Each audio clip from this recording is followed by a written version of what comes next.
Assalamualaikum warahmatullahi wabarakatuh. Semoga rekan-rekan semua selalu berada pada lindungan Allah Subhanahu wa Ta'ala, Tuhan yang Maha Esa bagi kita semua, dan dalam keadaan sehat walafiat. Izinkan saya, Nur Laila Hashim, SSI SPD, pada kesempatan kali ini untuk menjelaskan mengenai moderasi beragama dan penerapannya dalam dunia pendidikan. Sebelumnya, izinkan saya, Nur Laila Hashim, SSI SPD, memperkenalkan diri. Nama saya Nur Laila Hashim, SSI SPD. Saya adalah staf tenaga pendidikan atau staf jabatan fungsional umum honorer pada Madrasah Tsanawiyah Negeri 17 Jakarta. Keragaman menjadi identitas bangsa Indonesia. Keragaman bisa menjadi aspek penguat relasi sosial antar elemen bangsa dan menjadi faktor utama dalam pengelolaan keragaman. Membangun norma kebersamaan dalam realitas keagamaan harus menjadi landasan utama bagi terbangunnya kerukunan sosial yang tulus dan permanen sebagai landasan bagi stabilitas nasional. Oleh karena itu, kita harus menjaga keragaman karena dua alasan, yaitu karena keragaman alam dan keragaman manusia. Indonesia dengan tingkat keragaman yang tinggi, maka perhatian hubungan antar dan intra beragama dalam kerangka Negara Kesatuan Republik Indonesia mendapat perhatian khusus. Fokus utamanya adalah belajar berbeda dan menerima perbedaan itu sebagai sesuatu yang positif. Oleh sebab itu, Kementerian Agama sebagai salah satu kementerian yang ada di Republik Indonesia sudah menawarkan sebuah solusi beragama sebagai jalan tengah yang disebut moderasi beragama. Kata moderasi disandingkan dengan kata beragama, menjadi moderasi beragama. Istilah tersebut menjadi merujuk pada sikap mengurangi kekerasan atau menghindari kesekstriman dalam cara pandang, sikap, dan praktik agama. Moderasi beragama harus dipahami sebagai sikap beragama yang seimbang antara pengamalan agama sendiri dan pengalaman kepada praktik agama orang lain yang berbeda keyakinan.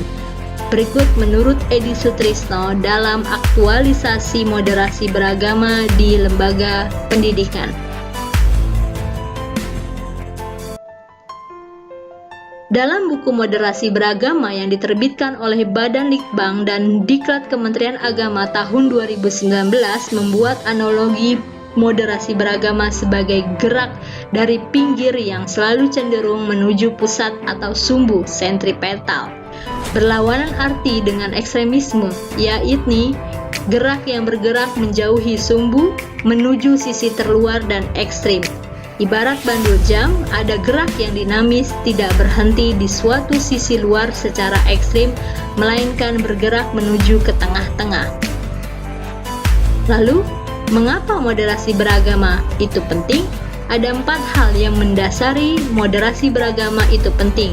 Yang pertama, bahwa menyadari bahwa perbedaan adalah sunatullah atau yang sudah digariskan oleh Allah Subhanahu wa Ta'ala. Dan yang kedua, keanekaragaman adalah fitrah bangsa, khususnya bangsa Indonesia, dengan keragaman ras, suku, budaya, dan agama. Yang ketiga adalah Pancasila adalah cermin nilai asli masyarakat. Dan yang terakhir, bangsa Indonesia adalah beragama, mengajarkan agama yang ramah, toleran, dan menghargai keberagaman.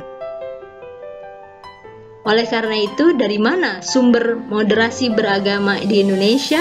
Seperti dalam diagram berikut, moderasi beragama ada 3 hal yang mempengaruhi, yaitu agama, aliran kepercayaan, dan budaya. Budaya aliran kepercayaan dan agama terintegrasi dalam masyarakat Indonesia, sehingga antara satu dengan bagian lainnya memiliki keterkaitan. Ketika membicarakan moderasi beragama di Indonesia, maka dapat dilihat pada sisi budaya, aliran kepercayaan, dan agama sendiri. Ketiga sisi ini telah menjiwai sikap moderasi beragama masyarakat di Indonesia. Islam yang wasoniyah adalah sebagai solusi. Lalu apa itu konsep wasaniyah? Wasaniyah atau pemahaman moderat adalah salah satu karakteristik Islam yang tidak dimiliki oleh agama-agama lain. Pemahaman moderat menyeru kepada dakwah Islam yang toleran, menentang segala bentuk pemikiran yang liberal dan radikal. Dalam bahasa Arab, kata moderasi biasa diistilahkan dengan wasot atau wasoniyah, dan orangnya disebut wasit. Kata wasit itu sendiri sudah diserap ke dalam bahasa Indonesia yang memiliki 3 pengertian. Pertama, yaitu mencegah atau pengantara. Kedua, pelerai antara yang berselisih, dan yang terakhir sebagai pemimpin di pertandingan. Menurut Afrizal Nur dan Mukhlis Lubis, ciri-ciri moderat ada 10, yaitu tawazun, artinya mengambil jalan tengah atau tidak mengurangi. Dan yang kedua adalah tawazun atau seimbang antara tuntutan kehidupan dunia dan akhirat. Yang ketiga adalah i'tidal atau adil, merealisasikan hak dan kewajiban sesuai proporsionalnya. Dan yang keempat, tasamuh atau toleran dalam permasalahan yang bersifat ikhlafi, baik dalam keagamaan, sosial, budaya, dan kemasyarakatan. Yang kelima adalah musawah atau egaliter, tidak bersikap diskriminatif terhadap sesama.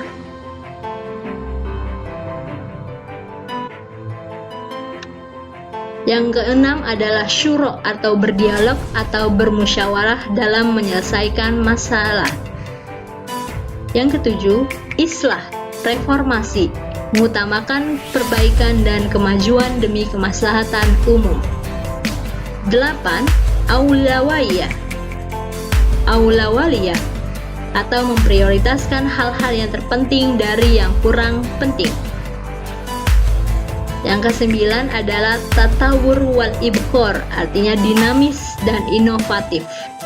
Dan yang terakhir adalah tahaddur, artinya beradab, menjunjung tinggi akhlak mulia, identitas dan integritas sebagai umat terbaik dalam kehidupan.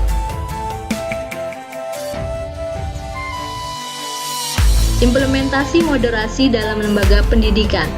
Kesadaran perilaku moderasi beragama penting dilakukan dalam setiap elemen.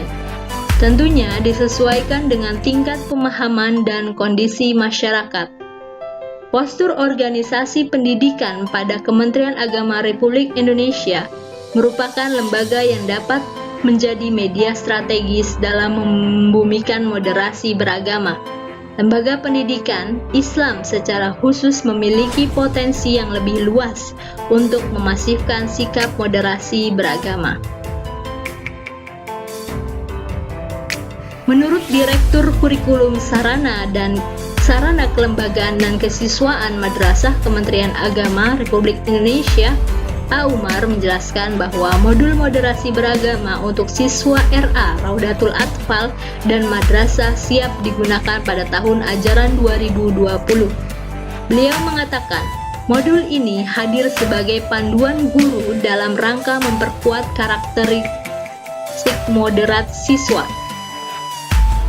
Menurut dia, pengetahuan nilai moderasi yang terinternalisasi dan mewujud dalam sikap dan karakter siswa penting dikenalkan sejak dini dalam rangka merawat kebinekaan Indonesia. Ada 3 hal yang harus ditanamkan nilai-nilai agama bagi siswa. Pertama adalah nilai keimanan, yaitu nilai kepercayaan kepada Tuhan Yang Maha Esa atau Allah Subhanahu wa Ta'ala. Dan yang kedua adalah nilai ibadah. Dan yang terakhir adalah nilai akhlak, menjunjung tinggi nilai akhlakul karimah dalam kehidupan sehari-hari. Berikut adalah contoh sikap moderat dalam kehidupan sehari-hari, yaitu tahadur dengan judul menasihati dalam kebaikan. Sini. Apaan, Bi? Sini. Apaan? Buka diem-diem ya? Maksud gua apaan nuduh gua? Lu buka diem-diem kan? Kagak, maksud lu apaan? Gua buka diem-diem kan? Lah gua kagak dibuka diem-diem tuh buat anak kecil tadi. Anak kecil mana sih? Itu tadi. Jangan bohong, lu jangan bohong-bohong kayak gitu. Itu bukannya Askira sama Albi ya? Lah iya ya, itu mereka mau ngapain dah? Samperin aja yuk, kayaknya mereka berantem deh. Apaan, Mi? Kalau enggak ada apa kagak. Enggak apa-apa. Udah, kalian berdua ngapain sih? Ini si Albi nuduh gua buka diem-diem. Lah tapi emang lu bener kan tadi pas gua lihat di situ, gua duduk di sini, lu ke warung tadi. Kagak, itu tuh buat anak kecil pinggir jalan tadi. Kenapa? Sekarang lagi puasa tahu. Iya nih, nggak baik marah-marah apalagi pada saling nuduh. Emangnya pada mau pahala puasanya berkurang? Coba deh, Askira jelasin dulu tadi kenapa berdua. Tadi gue tuh lewat situ, di pinggir jalan ada anak kecil, kayak kasihan gitu. Gue tanya lah dia, pas gue tanya dia kelaparan. Ya udah gue inisiatif ke warung buat kasih dia makan. Pas gue sampai sini, Albi nuduh-nuduh gue buka diem-diem. Lah, lagian pas tadi lu di situ, gue lihat lu ke warung. Terus gue kira lu buka diem-diem. Apaan sih, itu aja buat anak di pinggir jalan tadi. Loh, kalian berdua mah ada-ada aja. Sekarang udah nggak ada yang salah paham lagi kan? Ayo maafan, nggak baik tahu berantem, apalagi sekarang bulan Ramadan. Mikir, maafin gue ya, udah nuduh-nuduh. Gue juga maafin, Bi, udah emosi sama lu. Nah, kan enak, udah pada nggak pandang-pandang sini lagi. Terus kalian maskernya mana? Kan sekarang lagi pandemi. Oh iya, wow, masker. Gue lupa pakai masker gue. Lu bawa kir? Gue ada cadangan satu. Nih, buat lu, Bi. Makasih ya. Iya.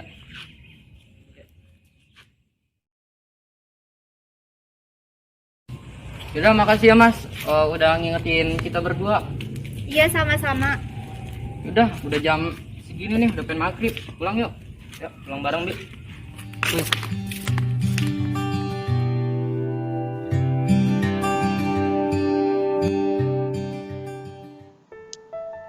Setelah kita menyaksikan video singkat mengenai menasihati dalam pendidikan, adalah contoh salah satu sikap moderat yang bisa kita tanamkan kepada siswa sebagai wujud menjunjung tinggi nilai akhlakul karimah dalam kehidupan sehari-hari dan menanamkan sikap moderasi beragama dalam dunia pendidikan. Dari penjelasan yang telah saya jelaskan dan video singkat yang telah disandingkan, ada dua kesimpulan, yaitu pertama, moderasi beragama sangat penting dijadikan framing dalam mengelola kehidupan beragama pada masyarakat Indonesia yang plural dan multikultural. Dan yang terakhir, moderasi beragama dalam perspektif pendidikan Islam diawali dengan memperkuat fondasi ilmu pengetahuan yang terintegrasi dengan ajaran Islam. Pendidikan Islam merupakan elemen strategis dalam mencetak generasi moderat. Syukron kasiron. Demikian penjelasan dari saya, Nurlaila Hashim, mengenai moderasi beragama dalam dunia pendidikan. Semoga dapat bermanfaat bagi kita semua dan kita dapat menumbuhkan sikap moderasi beragama dalam kehidupan sehari-hari. Wassalamualaikum warahmatullahi wabarakatuh.